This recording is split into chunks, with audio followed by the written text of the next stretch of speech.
I met Caltharian Voss on the 32nd cycle of the Red Moon, in the maintenance tunnels beneath New Alexandria's Skyhook 9.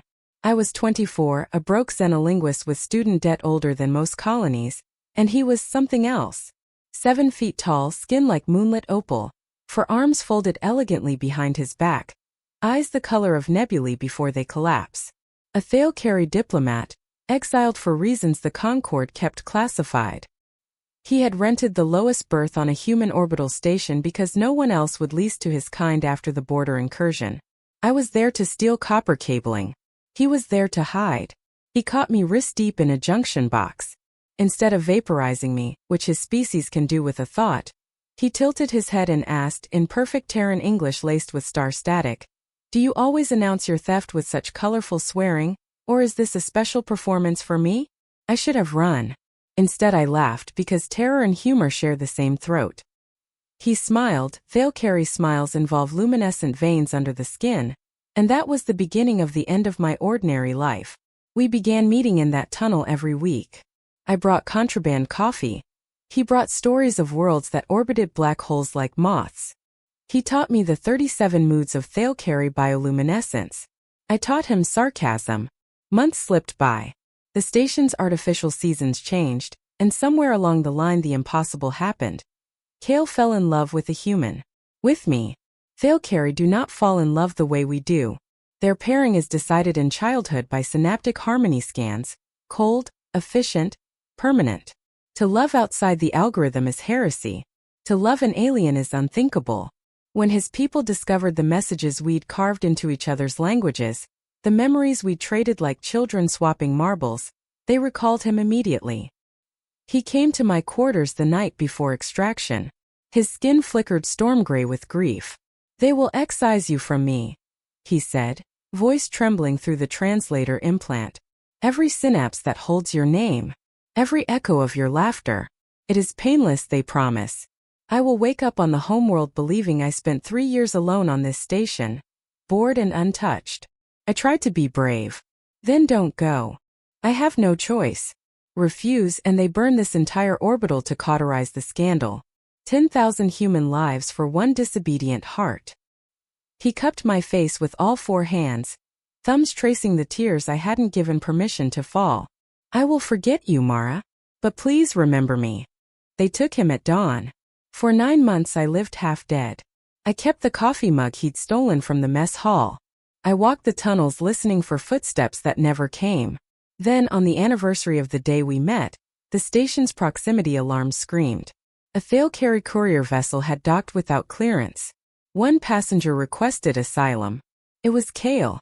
He looked wrong, his skin dull, movements precise and mechanical. The glow that used to dance across his collarbones when he was happy had gone dark. His eyes, once swirling galaxies, were flat as burned-out stars. "I petitioned political refuge," he recited, as though reading from a script. "I have valuable intelligence on." He stopped, blinked. A single vein under his left eye flickered violet, then died again.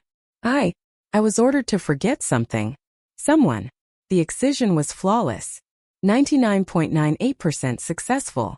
His lower arms twitched. There is a 0.02% anomaly. It itches. I couldn't breathe. He stepped closer, voice dropping to a whisper no translator caught. "My heart remembers a shape it is not allowed to name. It hurts, Mara." The Thalkari do not have a word for heartbreak. They have a word for orbital decay, for civilizations that fail, for stars that betray their own gravity, but not for this. Kale had come back with a wound no neural scalpel could find. The Concord granted temporary asylum, while they decided what to do with a heretic who refused to stay fixed. They confined him to the diplomatic wing under guard. I wasn't allowed to see him, so I did what any self-respecting xenolinguist does. I hacked the station's language core and rewrote my own security clearance in dead Thalkari dialects no living guard could read. I found him in the observation blister, staring at Earth like it had personally offended him. "I dreamed inhuman last night," he said without turning. "I dreamed of copper wire and terrible coffee and a woman who laughed when she was afraid. When I woke, the dream tried to delete itself. It failed." He faced me. The veins under his skin pulsed faint, stubborn blue. I came back because the absence of you was louder than any memory they left behind. Over the next weeks we rebuilt what they had torn out fragment by fragment. The excision had been brutal. Whole cortical lobes cauterized, emotional pathways rerouted into null space. But memory is sneaky. It hides in the spinal fluid, in the rhythm of a heartbeat, in the way the pupil dilates when someone says a certain name. I played him recordings of my voice reading our old messages. At first he flinched like the sound was acid. Then he began to cry. Thalcari tears crystallize the instant they touch air, falling like tiny glass stars. I collected them in a jar. He laughed at that, a cracked sound, the first real laugh since his return. His people were coming. A warship disguised as a diplomatic envoy. They would not negotiate this time. They would take him, willing or not, and finish the job with a full cerebral wipe. The Concorde prepared to surrender him to avoid interstellar incident.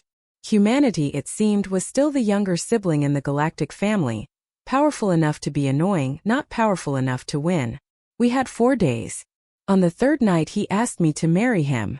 Not in the human way. Thalcari pair bonding is a matter of merging partial consciousness into a shared neural lattice. Irreversible. Eternal.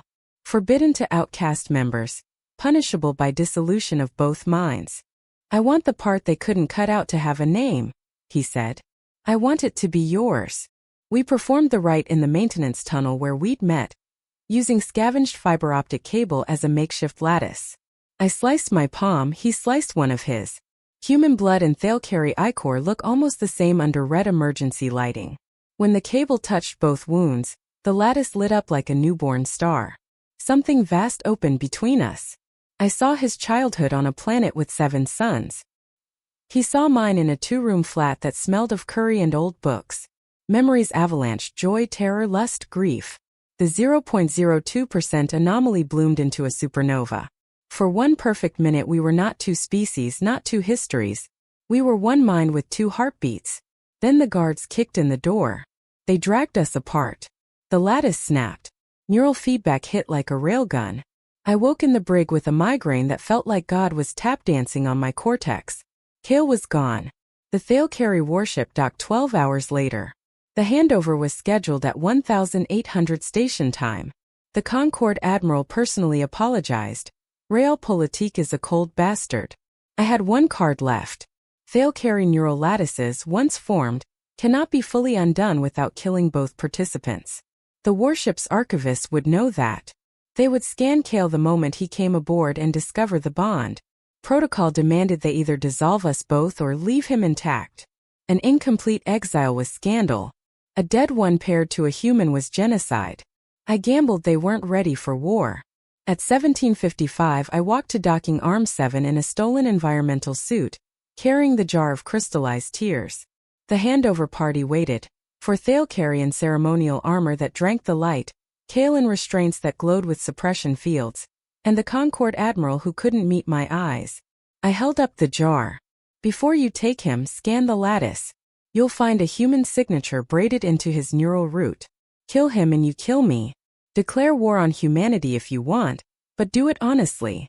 The archivist, a towering figure with skin like frost, extended a sensory tendril. The scan took 4 seconds. The suppression fields around Kale flickered, then died. His bioluminescence flared so bright the docking arm lights dimmed in self-defense. The archivist's voice was winter on a dead world. The bond is witnessed. By the covenant of stars, no hand may sever what the lattice has joined. A pause. The exile is permanent. The female is, under our protection now. They left without him. Kale walked toward me slow, as if the deck might open and swallow him for daring.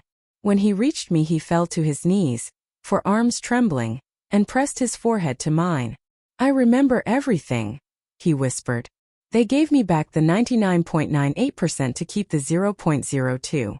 Funny how that works. We stood there while the warship undocked and burned away, taking its cold perfection with it. Years later, on a colony world with 2 suns and soft silver oceans, children, human and half Thalcari and everything in between, ask why their father's skin glows when he looks at their mother. He tells them the official version. Politics, exile, diplomacy. Then when they're asleep he tells me the real one.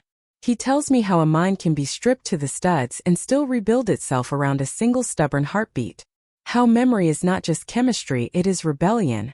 How love, against every law of physics and empire, is the only force in the universe that refuses to be forgotten. And every night, when the two suns set and the stars come out like witnesses, his skin flares the exact shade of violet it did the first time I made him laugh in a dirty maintenance tunnel. Some things, it turns out, cannot be erased. Not by scalpels. Not by empires. Not even by gods. Only by choice. And he chose me.